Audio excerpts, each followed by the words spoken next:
Recently, I have gone back to the Pokemon series. I have played all the games except for Red and Blue. I was having a hard time getting a copy. None of the local video game stores had any new or used copies, and my parents would allow me to use eBay. But a couple of weeks ago, my friend lent me what looked like an old Pokemon Red cartridge. He told me he didn't know if it was a working copy. It didn't look like it was. Its appearance made it look like it had been hammered multiple times. Apparently, his friend's dad had gotten a yard sale somewhere across the country. He got it for a great deal. The owner wanted to get rid of it so badly he only paid a quarter for it. This didn't really matter to me though. All I wanted to do was play the game. I inserted the cartridge into my Game Boy and turned it on. Thankfully, it flashed with the copyright information. It took me to the starting screen. The game had no save information. This didn't surprise me. The game was so beat up I was just thankful it worked properly. I started a new game, and staying true to the plot, named my character Red. Soon I took my first steps into Pallet Town, making my way over to Professor Oak's lab. I named my rival Gary to keep it simple. The whole green and blue controversy had always confused me. And selected Charmander as my starter. I made my way over to Viridian Forest, all while appreciating the simplicity of the game. Soon, I was initiated on my first real Pokemon battle, easily winning my Charmander. The screen returned to the normal view of the forest, but instead of letting me walk away, the bug catcher prompted me into a conversation. Now I shall stand, forgotten.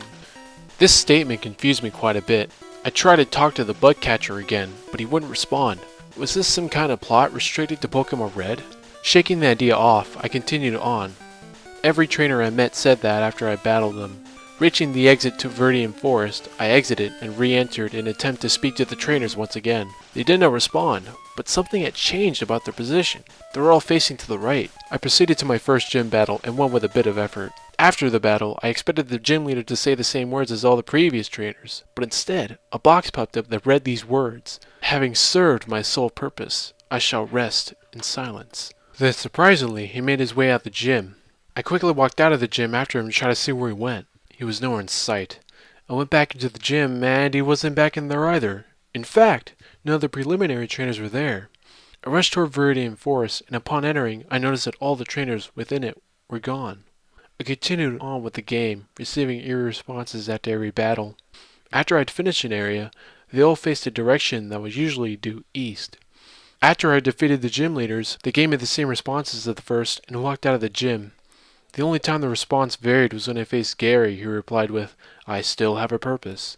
Soon I arrived within the vicinity of Lavender Town. I entered the city and started to play the eerie tune, giving the feeling of death creeping around every corner. But as I walked into the town, what I saw was much more frightening.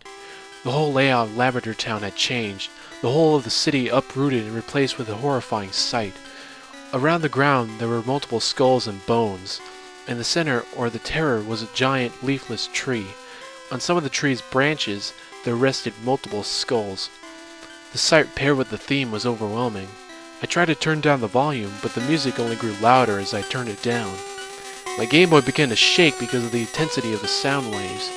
I quickly turned it back up. Was this even possible? Recovering from the intensity of the music, I observed the scenery closer. I focused on the tree and noticed that all the branches had skulls were consecutive on the left side, leaving a few on the right side empty. It was filling up.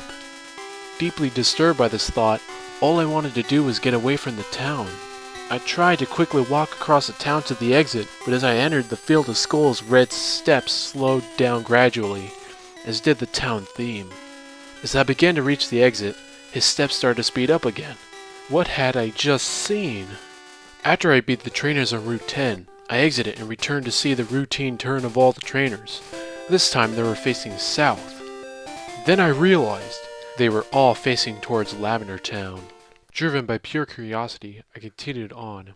Battling my way through the rest of the game, the trainers continued to disappear, repeating the same lines. Eventually, I reached the Elite Four. I beat the first four quickly and faced Gary. I defeated him. This time I was saying what he usually said. These words flashed on the bottom of the screen. "We will all be waiting in silence." And he turned and walked out of the room. Confused, I tried to move, but I couldn't. I sat watching, waiting. Suddenly, another figure emerged and stood in front of Red. The battle initiated. The trainer who had challenged Red to a battle was... Red? On the other side of the screen was his own sprite. The battle screen read, "You have challenged yourself into a battle." Automatically, my Red set out his level 73 Charizard. The opposing Red set out a level 100 Charizard. Naturally, the level 73 Charizard was defeated. Next, Red sent out his level 68 Raichu. The opposing red sent out a level 100 Raichu. The other red had the exact same team as my red, except more powerful. He wiped out my red's team. The screen returned to the view of the two reds standing face to face. Words appeared on the bottom of the screen.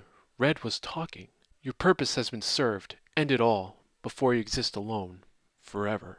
At once, my red turned and walked out of the room. The screen turned black. It returned, fading into the image of the modified Lavender Town. But that wasn't what was unsettling. The music had changed to what sounded like a reverse version of the normal theme, sped up. It was like death was racing toward you. Red Sprite came walking slowly onto the screen and positioned himself in front of the tree. But I don't want to be alone forever. And instantly, the screen cut black and the music ripped itself into an electrifying, blood-curdling screech. The screen faded black and a few seconds later, and the normal Lavender Town theme returned. The focus was centered on the tree.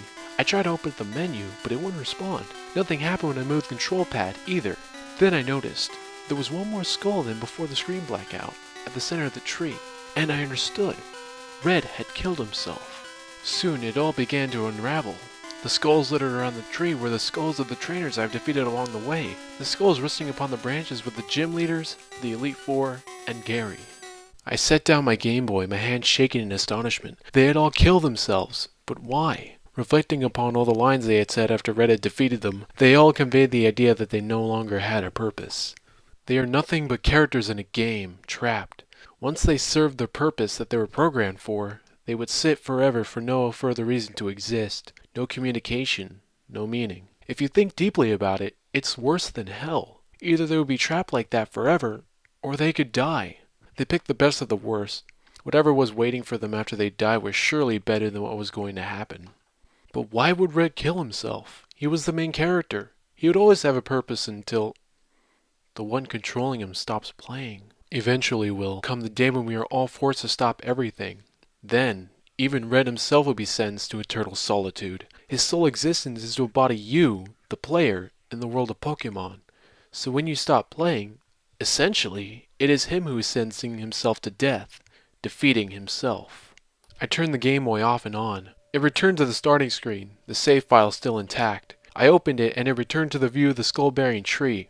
I restarted the game once more and tried to select New Game. Text flashed on the bottom of the screen.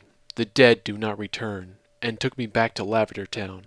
Every day after that, I returned to visit the tree with the dead trainers. It seemed stupid, but giving some kind of requiem to them felt right. The unrest stirred up by the game was somehow calmed. I did this for weeks. Then one day, the eternal battery died within the game. No matter how much I tried, the game wouldn't turn on. Red was gone forever, and when we cannot access our memories, there we have truly died.